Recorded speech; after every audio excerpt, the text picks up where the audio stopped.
Lebanon has seen war and terror, but nothing like this.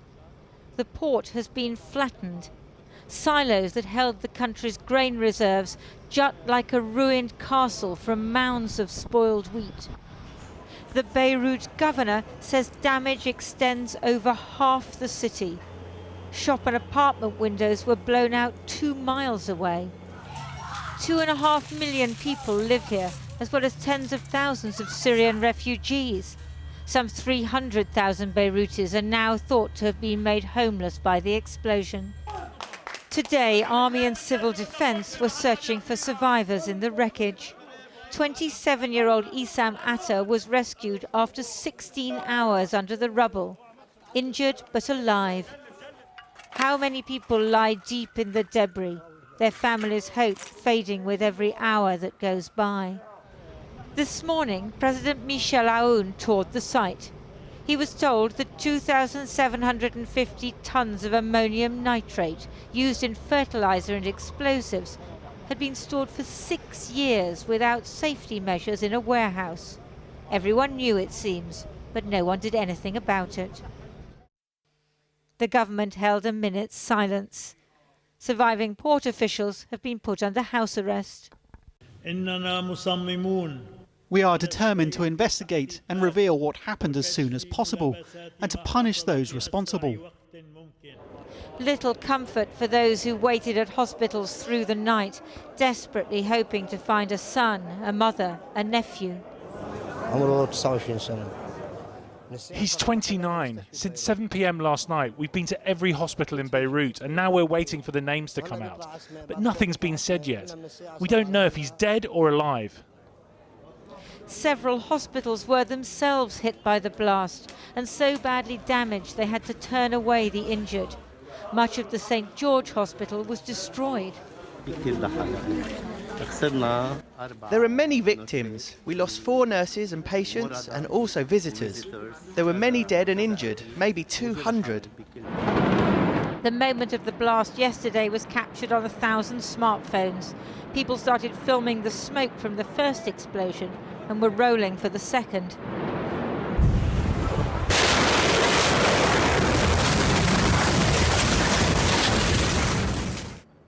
It was a surreal interruption to previously normal lives.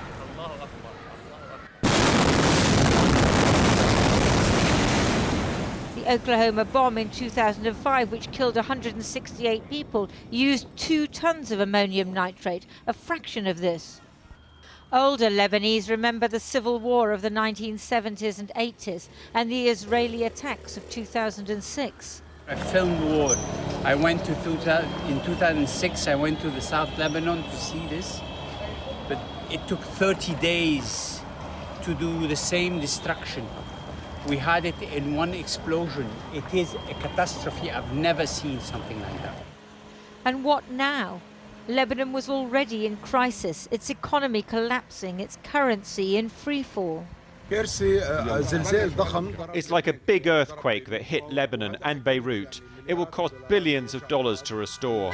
The economy will deteriorate even more because businesses have been completely destroyed. The Lebanese are famed for their resilience through war and terror. Every family has grown used to coping with loss. And now they must endure more tragedy. In a catastrophe so huge, it's hard to comprehend.